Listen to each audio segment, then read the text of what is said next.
Kabar 20 April tahun 2025. 41 orang pengikut Ahmad yang dipilih dalam perniagaan. Nabi Khidir alaihi salam mendatangiku dengan salam khas beliau kepada saya, dan beliau berkata, "Wahai Ahmad, katakanlah kepada pengikutmu, sungguh tidaklah aku menjumpaimu, kecuali Allah Azza wa Jalla memberikan aku perintah untuk hal itu. Tidaklah aku menjauhimu." Sebagaimana beberapa orang di dalam perahumu bertanya-tanya, apakah Ahmad tidak lagi didatangi oleh Balia bin Malkan? Atau beberapa orang yang mengatakan, apakah Ahmad hanyalah nama khayalan tanpa kenyataan, hanya sebatas kisah fiktif? Tulislah, wahai Ahmad, tidaklah sama seekor labah-labah yang membina sarangnya dengan seekor ikan, dengan sarang yang luas lagi kuat dan hangat di samudera yang sangat dingin dan dalam. Yang demikian itu perumpamaan bagi orang-orang yang sedikit ilmu pengetahuan mereka, lalu membuat perniagaan dengan lisan yang manis dan kata-kata yang nampak indah dan menguntungkan dengan seorang yang mempunyai pengetahuan, lalu ia membina perniagaan dengan ilmunya tanpa banyak kata dan tidak nampak pada permukaan, namun menghasilkan perniagaan yang penuh reda dan pertolongan Allah. Wahai Ahmad, hendaklah dirimu bersabar dalam mengajarkan para pengikutmu untuk menyuburkan tanah-tanah mereka. Bukankah telah aku khabarkan kepadamu bahawa di tanah mereka air lebih baik dan menyuburkan? Lalu Allah memperjalankanmu berjumpa dengan seseorang cendekiawan. Lalu Allah turunkan pertolongan kepadamu hingga dengan masa 3 bulan saja dirimu mampu menerima 113 pelajaran dari cendekiawan itu. Hendaklah dirimu dan para pengikutmu bersyukur. Yang demikian itu adalah kehendak Allah, dan atas pertolongannya hendaklah dirimu mencukupkan kewajibanmu kepada cendekiawan itu, dan berilah ia hadiah sesuai dengan kemampuanmu, dan janganlah dirimu mengikat ikatan perniagaan dengannya. Sungguh, setelah dirimu menyelesaikan kewajibanmu atasnya, Allah memerintahkan aku untuk memberikan 1/3 pengetahuan khizbah saudaraku, dan 1/3 pengetahuanku. Yang demikian itu menjadi bekal bagi perahumu. Sungguh tidaklah ada yang memahami tanah Arkhabil selain khizbah Bani Nuh alaihi salam saudaraku pada permulaannya. Wahai Ahmad, cukupkanlah 41 pengikutmu dalam ikatan perniagaan, dan 10 orang yang menolong perniagaan di negeri saudaramu, dan cukupkan 13 orang pengikutmu yang terikat dalam perniagaan di negerimu.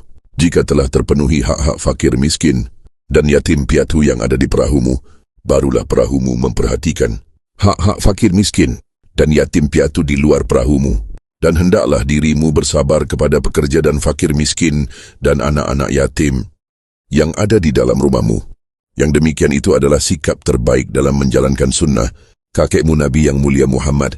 Wahai Ahmad, akan datang beberapa cendekiawan dan orang yang berpangkat kepada beberapa pengikutmu yang bertanya tentang dirimu.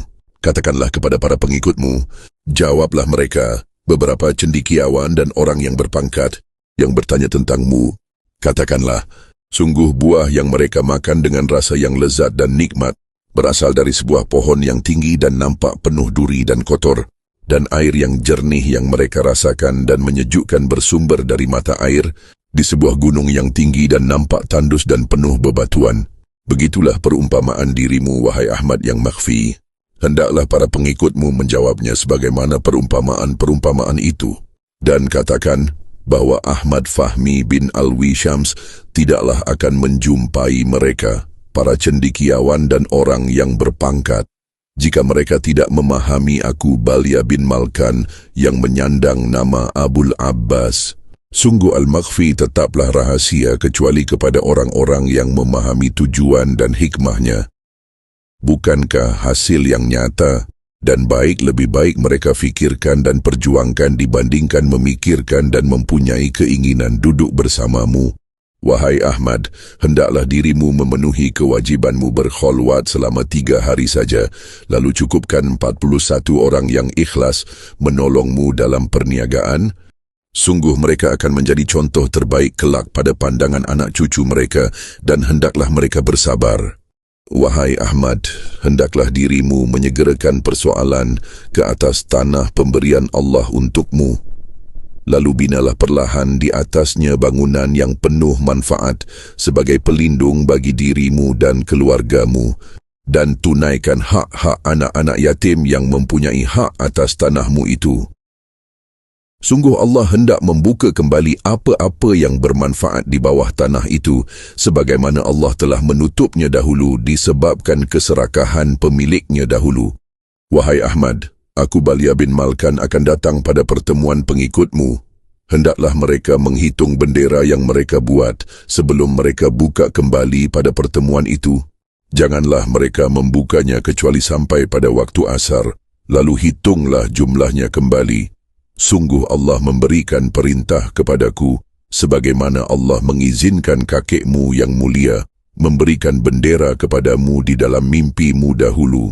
Lalu Allah nyatakan bendera itu benar-benar berada dalam wadah di hadapan beberapa pengikutmu. Hendaklah mereka bersabar dan menjauhi sifat sombong, dan tetaplah mereka pada akhlakul karimah. Dan setelah itu, Allah menurunkan hujan sebagai tanda keberkahan atas diri mereka. Ahmad Fahmi Alwi Syams.